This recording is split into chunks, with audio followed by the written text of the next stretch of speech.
Hello everyone, my name is Ryan Cam, here with my brief thoughts on The Kingsman. This was directed by Matthew Vaughn, who not only directed the first two Kingsman movies, but also Kick-Ass and X-Men First Class. This is the third Kingsman movie, and this is a prequel, which happens before the events of Kingsman: The Secret Service and Kingsman: The Golden Circle. And this movie is essentially the story of how the Kingsman Agency was formed. The Duke of Oxford, played by Ralph Fiennes, notices that certain events in the current time were happening a little too close together for his liking. So he creates a network of domestic spies to search out the truth, which leads to a secretive New World Order headed in many of the major governments, and basically implies that World War I was implemented by a design. I love Kingsman: The Secret Service. It's a movie that is just so awesome. The church scene especially. I was actually watching just the church scene a couple days ago, and that scene is still amazing to this day.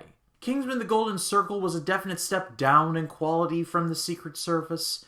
However, I still liked it, and if anything, I liked how angry it made certain people. Seriously, go look up the review of this movie on RogerEbert.com. They give it a straight thumbs down, not even a half a star.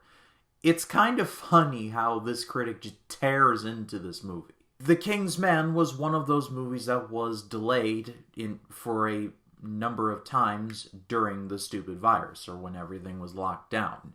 So I'm glad that we finally get to see it. Now that I have seen it, I can definitively say that I did like this movie. However, there were some things that I just was not a fan of. The biggest compliment that I can give here is the action. The action was so well filmed in this movie. Two of my favorite scenes in the movie are one that involves Rasputin versus the Duke and his son. You will know when you see it. It involves a Bakewell cake. And another on the front lines of World War I, where German and English troops know that if they make a sound, both of their sides will fire on them. So this entire scene is done handheld with fists and knives, and it's honestly really well done. Not to mention that some of these scenes looked like they were actually done on set with practical stunt work, which if that is the case, then bravo, very well done. Ralph Fiennes was very good in the movie. I mean, he's Ralph Fiennes, so of course, but I don't know whether it's because of his propensity for him to play villains, but there's something about him that just, it's hard for me to buy him as a good guy when he's so good at playing a bad guy, you know, like Goth or Voldemort. Like, he does the Voldemort yell, like, yeah! Like, a couple of times during the movie, and my eyes just, like, flash back to him as Voldemort. It speaks to his talent for him to be able to play such a good villain, but he does it so well that when he's asked to play someone on the lighter side of the Force, I don't know, it's just a little hard for me to believe. But he is very good in the movie, though. I like the dynamic that he had with his son, Conrad. Ralph Fiennes' character in the movie is a pacifist, and I won't go too deep into that because it is a spoiler. However, Conrad wants to fight in the war, and Dad just won't let him. And so there's actually some pretty good... It's not like one of those stupid things where it's like you're anti-war for this reason. It's like, this movie's definitely an anti-war movie, like, in terms of its messaging. However, the anti-war messaging stuff in these particular scenes was handled very well. There is some very cringy stuff. I'll talk more about that in a second. The rest of the cast was good as well. I can't hate any movie with Digimon Hansu. That dude is awesome. Rhys Ifans is in this movie, and he is unrecognizable. Dude's been busy. Like, he's in Spider-Man No Way Home. Spoiler, I guess. And now he's in this. Like, the dude is everywhere. And yes, this movie did get delayed, but it's funny how he's in two movies and he's in both of them, like, around the same time. It's funny how that works. Now, I gotta give this actor credit. He did a very good job with his role. However, Rasputin in this movie was almost a little too over the top for my taste.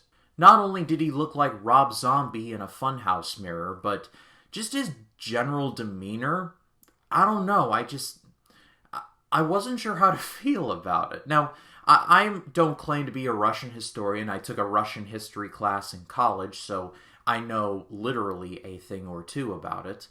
And maybe Rasputin was like this, who knows. But, wow, he was just all over the place. And I think the biggest complaint that I have with this movie is some of the anti-war commentary. Now, I did say that there was some of it that was actually handled pretty well. I do acknowledge that. However, there were certain parts of it that I just thought was pretty preachy. Not bad, like Forever Purge preachy, but definitely noticeable. Throughout some of this movie, I was thinking to myself, Matthew Vaughn clearly does not know the difference between what he thinks happened in World War I and what actually happened in World War I. Now, I'm not some historian, I'm a very amateur historian, but there were several times in this movie where I was just sitting there like, yeah, I'm pretty sure that's not how that went. With the full knowledge that this is a work of fiction, so things tend to be bent in a certain direction. I get that. But at the same time, I don't know, it didn't sit right with me. Ultimately, though, this was a very fun time, and at times a very fun movie. I'm going to give it a good rating, but like the very, very high tier of good rating. Almost great. The action and characters in this movie were very well done, and the movie overall was very fun, with a lot of fun action. If you're going to see something around this Christmas holiday, I recommend checking this one out. But that is all from me. Thank you so much as always for watching. I will be concluding my 25 reviews of Christmas on, well, Christmas Day, so be on the lookout for that. Also, I plan on seeing at least The Matrix Resurrections. The reviews have not been great, but I'm going to watch it anyway and expect my review for that as well. But if you like this video, please be sure to leave a like, comment your thoughts down below, and if you like this video and you want to see more like it, hit the subscribe button and click the bell to allow notifications. That way when a new video drops, you'll be the first to know about it. My name is Ryan Cam, and manners maketh man.